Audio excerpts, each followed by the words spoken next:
নমস্কার বন্ধুরা, village career coaching সেন্টারে তোমাদের সবাইকে স্বাগত জানাচ্ছি। তো চলো আজকে অনুপাত সমানুপাতের যে বাকি অঙ্কগুলি ছিল সেগুলো নিয়ে আজকে আলোচনা করব। তো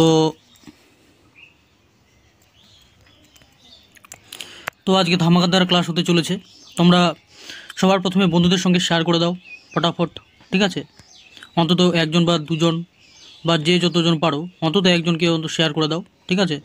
আর যে বেশি পারবে মোটামুটি 5-6 জন 10 জনকে শেয়ার করে দাও। তো তারপরে আমি শুরু করছি আমাদের আজকের ক্লাস, ঠিক আছে? তো খুব ভালো ভালো অঙ্ক আছে আজকে। অঙ্কগুলি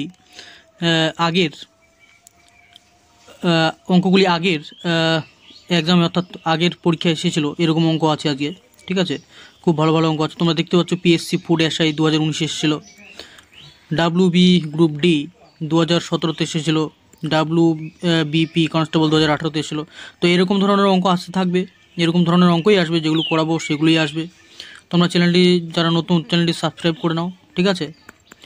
তো সাবস্ক্রাইব করে নিলে এরকম ভিডিও, এরকম ক্লাস তোমরা দেখতে পাবে। তো নিশ্চয়ই আমি ভরসা রাখছি যে তোমরা নিশ্চয়ই কাউকে না কাউকে শেয়ার করে দিয়েছো তোমাদের বন্ধুদের। তো চলো আমি শুরু করছি।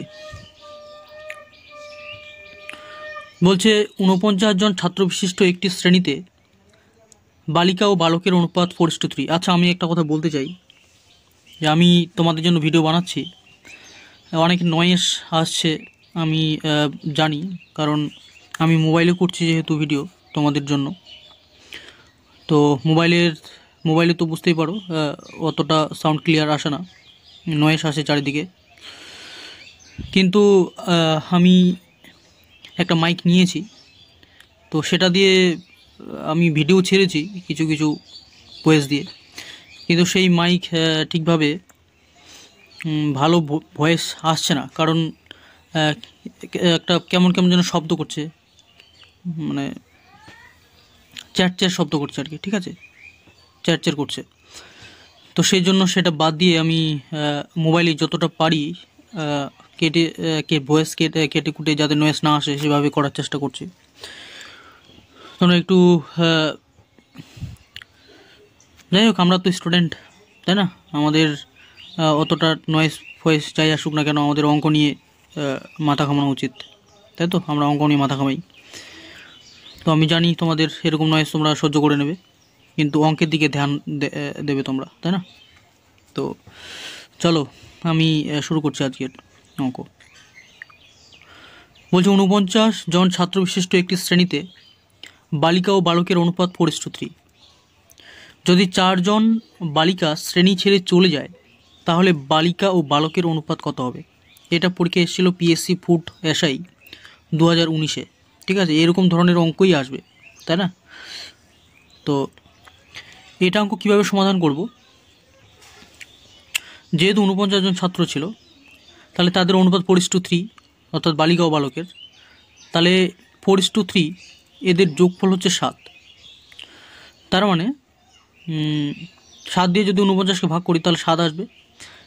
ওই 7 দিয়ে যদি আমরা 4কে গুণ করি তাহলে 4 7 28 আর 3 7 21, অর্থাৎ 28 জন বালিকা আর 21 জন হচ্ছে বালক, তাই না? এবার বলছে 4 জন বালিকা শ্রেণী ছেড়ে চলে যায়। এবার 4 জন বালিকা যদি চলে যায় তাহলে ভাই সাহেব আমাদের কত হচ্ছে? 4 জন বালিকা যদি শ্রেণী ছেড়ে চলে যায় তাহলে আমাদের বালিকা দাঁড়াচ্ছে 24 জন আর বালক 21 জনই থাকছে, তাই না? কারণ 49 জনের মধ্যে 4 জন চলে যাচ্ছে, তাহলে কোনো পরিবর্তন হচ্ছে না। আমাদের অনুপাত দাঁড়াচ্ছে 3 দিয়ে আমরা যদি কাটি তাহলে হবে 3 8 24 আর 3 7 21, অর্থাৎ 8:7, তাই তো? তো 8:7 মানে বি নাম্বারটা হচ্ছে আমাদের অ্যান্সার। চলো 29 নাম্বারটা করি। বলছে একটি ক্লাবে পুরুষ ও মহিলা সদস্যের অনুপাত 5:6। যদি 22 জন মহিলা সদস্য ক্লাব পরিত্যাগ করে তবে তাদের অনুপাত বিপরীত হয়, পুরুষ সদস্যের সংখ্যা কত হবে, তাই না? তাহলে 5:6 আমাদের যে শর্টকাট নিয়ম তাই নিয়ে করব আমরা। 5:6 আর বলছে 22 জন সদস্য ক্লাব থেকে পরিত্যাগ করে -22। ঠিক আছে, এবার বলছে অনুপাত কী হবে, বিপরীত হয়ে যাবে, মানে 6:5 হয়ে যাবে, 6:5। এবার আমরা কি করব, কণাকুনি অর্থাৎ গুণ করব, কণাকুনি গুণ করলে হয় 6 6 36, 5 5 25। এবার 36 থেকে 25 বিয়োগ করলে দাঁড়ায় 11, তাই না? তাহলে 11 = আমাদের কত দাঁড়াচ্ছে? আচ্ছা, আমাদের 6টা কিসের অনুপাত? আমাদের 6টা হচ্ছে পুরুষের অনুপাত, তাই না? 6টা আমাদের পুরুষের অনুপাত, আর মহিলা চলে গেছে, ঠিক আছে? 6টা পুরুষের অনুপাত, কিন্তু আমাদের কে চলে গেছে? মহিলা। তাহলে পুরুষের সঙ্গে মহিলা আমরা গুণ করব, মহিলার সঙ্গে মহিলা গুণ করব না, তাই না? মহিলার অনুপাত 5। তাহলে 5-এর সঙ্গে আমরা 22 গুণ করব না, আমরা 6-এর সঙ্গে 22 গুণ করব। তাহলে 6 গুণ 22, তাই তো? এবার 11 দিয়ে 22কে কাটলে দাঁড়ায় 2। তাহলে আমাদের 1 দাঁড়াচ্ছে 12। আমরা সবসময় 1 নিয়ে আসবো, 1 12 দাঁড়াচ্ছে, তাই তো? 1 দাঁড়াচ্ছে আমাদের 12। তাহলে 1 যদি 12 দাঁড়ায়, এবার আমরা কি করব, আমাদের কি চেয়েছে? পুরুষ সদস্যের সংখ্যা কত। তার মানে পুরুষ সদস্যের সংখ্যা কত ছিল? অনুপাত ছিল 5, পুরুষ সদস্যের অনুপাত ছিল 5। তাহলে 5 দিয়ে আমরা 12কে গুণ করব, তাহলে আমাদের হচ্ছে 5 × 60, ঠিক আছে? তাহলে আমাদের সি নাম্বারটা হবে অ্যান্সার। 60 জন আমাদের কী ছিল? 60 জন আমাদের পুরুষ সদস্যের সংখ্যা। 30 নম্বরটা বলেছে একটি ব্যাগে 1 টাকা 50 পয়সা ও 25 পয়সার মুদ্রার সংখ্যার অনুপাত ছিল 2:3:5, তাই না? 2:3:5। তাদের মূল্যের অনুপাত কত? এবার আমরা সংখ্যা থেকে যখন মূল্যের অনুপাত বের করব, তখন আমরা 2:3:5কে কী করব? ভাগ করব, তাই না? সংখ্যা থেকে মূল্যের অনুপাত বের করতে গেলে ভাগ করব, আর মূল্য থেকে সংখ্যার অনুপাত বের করতে গেলে গুণ করব, ঠিক আছে? এটা গুণ। তাহলে আমরা সংখ্যা দেওয়া আছে, সংখ্যা থেকে আমরা মূল্যের অনুপাত বের করব, তাহলে কি করব? ভাগ করব। তাহলে 2:3:5, 2কে ভাগ করব 1 দিয়ে, তাই না? কারণ 1 টাকা, মানে আমরা টাকায় পরিণত করবো সবগুলোকে, টাকায়, তাই তো? তাহলে 50 পয়সাকে যদি টাকায় পরিণত করি, তাহলে কটা লাগবে? 2টো লাগবে, তাহলে 2 দিয়ে ভাগ করব। আর 25 পয়সাকে যদি 1 টাকায় পরিণত করি, তাহলে কটা লাগবে? 4টা লাগবে, তাই না? 4টা 25 পয়সা লাগবে, তার মানে 4 দিয়ে ভাগ করব। এটা করলে হয়ে গেল। তাহলে 1 দিয়ে 1-এর কোনো ফারাক পড়বে না। তাহলে এটা যদি আমরা ভাঙাই, কত হচ্ছে? 4 দুগুণে 8, তাই তো? 4 দুগুণে 8, 4 দুগুণে 8 না, 2 আর 4-এর আমরা লসাগু বের করব। 2 আর 4-এর লসাগু বের করলে আমাদের হবে 2 দুগুণে 1 আর 2, তার 2 দুগুণে 4, আমাদের লসাগু বের হচ্ছে 4। এবার আমরা কি করব? 4 দিয়ে গুণ করব। 2:3:5, এটাকে 2 দিয়ে ভাগ করব, এটাকে 4 দিয়ে ভাগ করব। তাহলে এদের লসাগু বের হচ্ছে 4, তাহলে গুণ 4 গুণ 4 গুণ 4, এটা 4 দিয়ে কাটলে 2 আসবে, এটা 4 4 কাটবে, তাহলে হচ্ছে আমাদের 8:6:5, ঠিক আছে? 8:6:5, তাহলে আমাদের হচ্ছে ডি নাম্বারটা অ্যান্সার, ঠিক আছে? হালকা করে দেখা যাচ্ছে, আমাদের হবে ডি নাম্বারটা অ্যান্সার, তাই না? চলো পরের অঙ্কটি করি।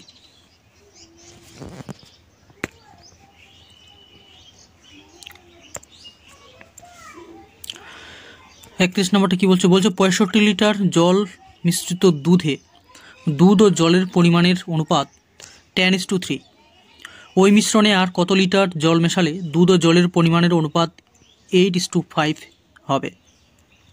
ঠিক আছে, তাহলে দুধ ছিল 65 লিটার, দুধ ও জলের অনুপাত ছিল 10:3। তাহলে 65 লিটার দুধের জলও ছিল, দুধও ছিল, আর দুধ আর জলের পরিমাণ দেওয়া আছে 10:3, অনুপাত দেওয়া আছে 10:3।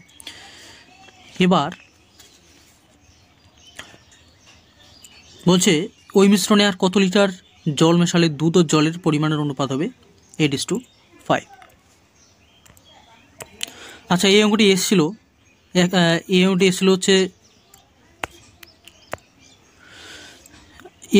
হচ্ছে এক্সারসাইজ SI 2018-তে এসেছিল, তাই না? আচ্ছা, এই অঙ্কের ক্ষেত্রে আমি একটা নিয়ম তোমাদের শিখিয়ে দেবো, ঠিক আছে, শর্টকাট নিয়ম, তাহলে খুব তাড়াতাড়ি হয়ে যাবে। দেখো আমি কীভাবে করছি। 10:3 লিখলাম, ঠিক আছে। এবার বলছে মিশ্রণে আর কত লিটার জল মেশালে, আর কত লিটার জল। আচ্ছা, ওই মিশ্রণে যদি জল মেশাই, ঠিক আছে, তাহলে আমাদের গড়বড় কোথায় হবে? দেখো 8:5 হয়ে যাবে, তাই না? যদি আমরা জল মেশাই, আগে থেকে যেটা জল ছিল, তাহলে গড়বড়টা জলের মধ্যে হবে জল মেশালে। দুধ তো আগের মতোই আছে, তাই না? আগে 10 অনুপাত ছিল, এখনও 10 অনুপাতেই থাকবে, ঠিক আছে। আগে যদি ধরি নিই আগের অনুপাত যা ছিল দুধের, এখনও দুধের অনুপাত তাই থাকবে। আমাদের গড়বড় জলের মধ্যে, কারণ আমরা শুধু জল মিশিয়েছি, তাই তো। তাহলে আমরা কি করব? যেহেতু দুধ আগের মতোই, আগের অনুপাতই আছে, তাহলে আমরা দুধটাকে আগের অনুপাতের মতো সমান করে নেব, অর্থাৎ আগের অনুপাত আর পরের অনুপাতের দুধ সমান করে নেব। তাহলে সমান করলে কি হবে? আমরা এটাকে যদি 5 দিয়ে গুণ করি, ঠিক আছে, তাহলে 5 8 40, এটাকে 4 দিয়ে গুণ করব, তাহলে 4 10 40, তাহলে দুধ আমাদের সমান হয়ে গেল। কিন্তু এটাকে উপরেরটাকে 4 দিয়ে গুণ করলে 10কে 4 দিয়ে গুণ করলে 3কেও 4 দিয়ে গুণ করতে হবে, 8কে 5 দিয়ে গুণ করলে 5কেও 5 দিয়ে গুণ করতে হবে। তাহলে আমাদের দুধ তো সমান থাকলো, ঠিক আছে, দুধ তো 40 থাকলো। তাহলে আমাদের জল কত? এখানে হচ্ছে 12, এখানে হচ্ছে 25, অর্থাৎ 12 থেকে 25 কতটা মিশিয়েছি?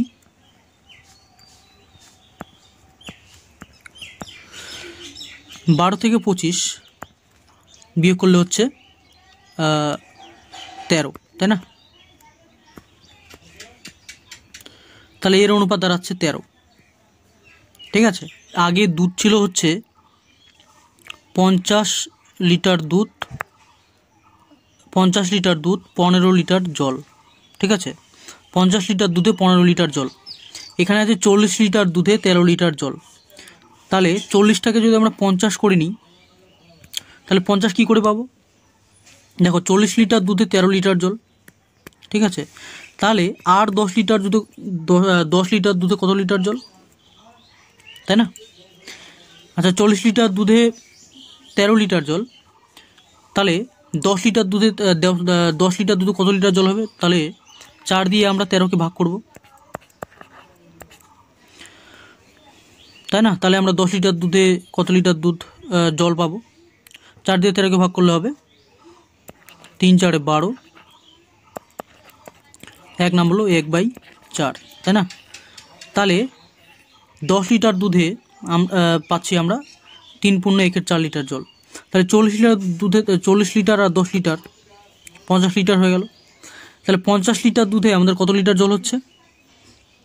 13 যোগ 3 পূর্ণ 1/4, 3 পূর্ণ 1/4, তাহলে হচ্ছে 13, 14 পূর্ণ 16, 16 পূর্ণ 1/4, তাই না?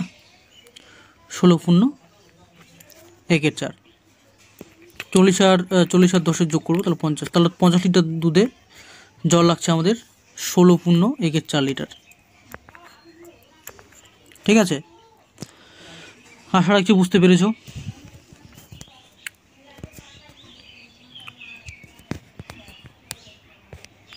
তো চলো পরের অঙ্কটি করি, 32 নম্বর অঙ্কটি।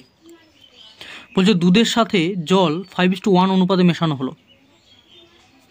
যদি প্রতি লিটার দুধের দাম 12 টাকা হয় তবে ওই মিশ্রিত দুধের প্রতি লিটারের দাম কত, তাই না? তো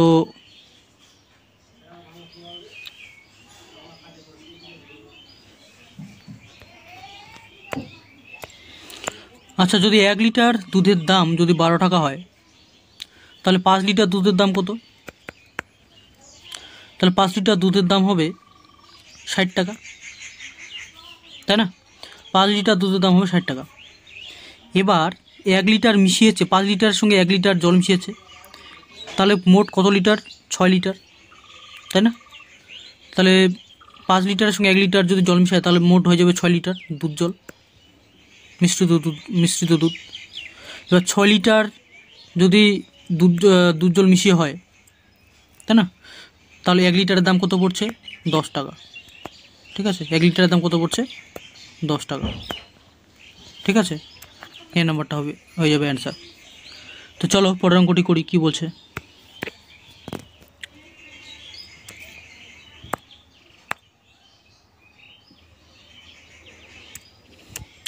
এখানে বলছে 1 টাকা, কোথায় গেল? 1 টাকা আদুলি ও সিকি মিলিয়ে মোট 700টি মুদ্রা আছে, ঠিক আছে? বলছে টাকা, আদুলি ও সিকির মুদ্রার মোট মূল্যের অনুপাত 2:3:5, ঠিক আছে? তাহলে টাকার মুদ্রার সংখ্যা কত?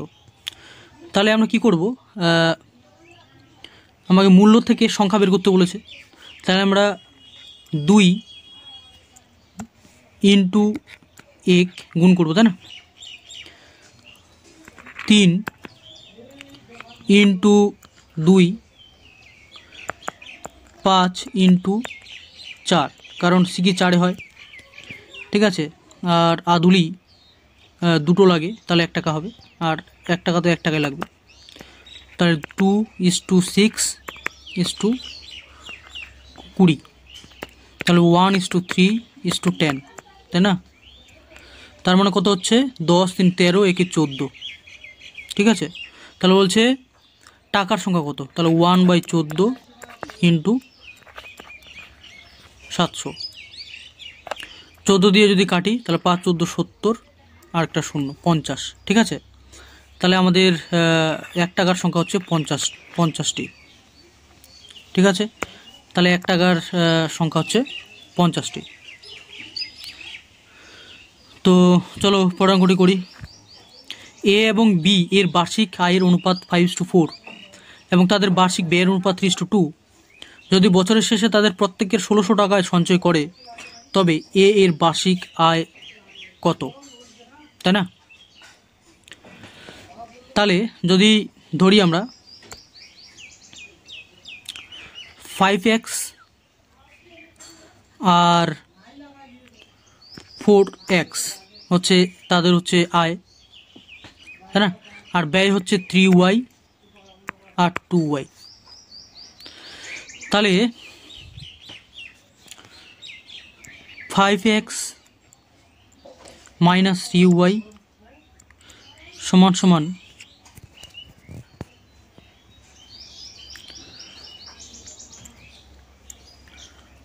4x minus 2y। তাহলে এখানে হচ্ছে 2y সমান সমান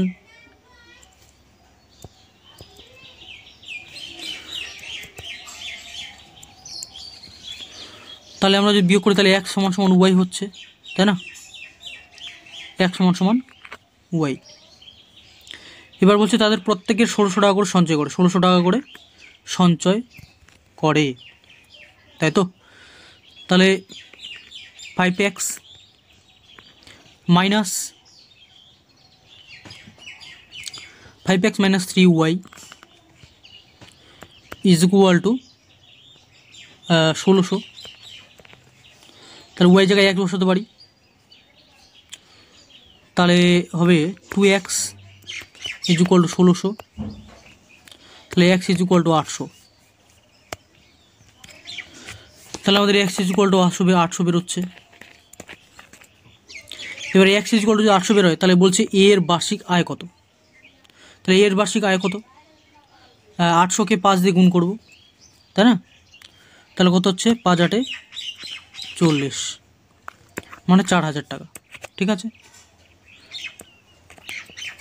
সি নাম্বারটা হচ্ছে আমাদের অ্যান্সার। চলো পরের অঙ্কটি দেখি, লাস্ট অঙ্ক আমাদের আজকের। ঠিক আছে, তোমরা বন্ধুদের কাছে শেয়ার করে দাও যদি ভিডিওটি ভালো লাগে, আর আশা করি ভালো লাগবে, কারণ এরকম ধরনের অঙ্ক পরীক্ষায় আসে এবং আমি সহজ করে বুঝিয়ে দিচ্ছি তোমাদের। যদি বুঝতে না পারো আরেকবার ব্যাক করে আরেকবার দেখো, তাহলে নিশ্চয়ই বুঝতে পারবে। ঠিক আছে, চলো। বলছে এক চা বিক্রেতা 250 টাকা কেজি দরের এ চা 150 টাকা কেজি দরের বি চা এর সঙ্গে 2:5 অনুপাতে মেশালেন। এরপর এই মিশ্রিত চা 200 টাকা কেজি দরে তিনি বিক্রি করেন, তবে তার লাভের শতকরা হার কত, তাই না? তো চলো অঙ্কটি করছি খুব সহজ নিয়মে, তোমরা দেখতে থাকো।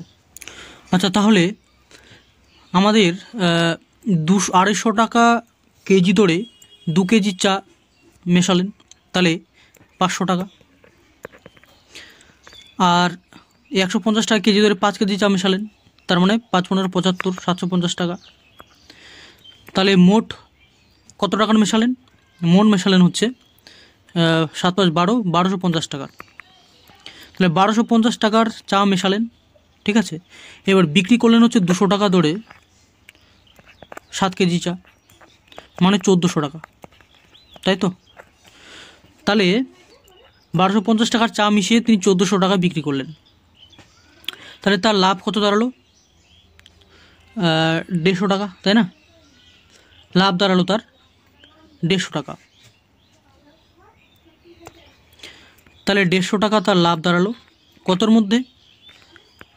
1250-এর মধ্যে ইন্টু 100। ঠিক আছে, 0 0 কাটলো।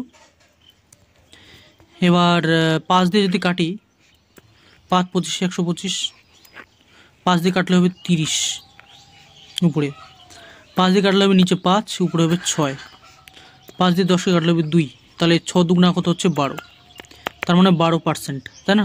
তার লাভের পরিমাণ হচ্ছে 12%। তো আশা করি অঙ্কগুলি বুঝতে পারলে তোমরা। ঠিক আছে, যদি বুঝতে না পারো আরেকবার ব্যাক করে দেখবে, তো তাহলে আশা রাখছি বুঝতে পারবে।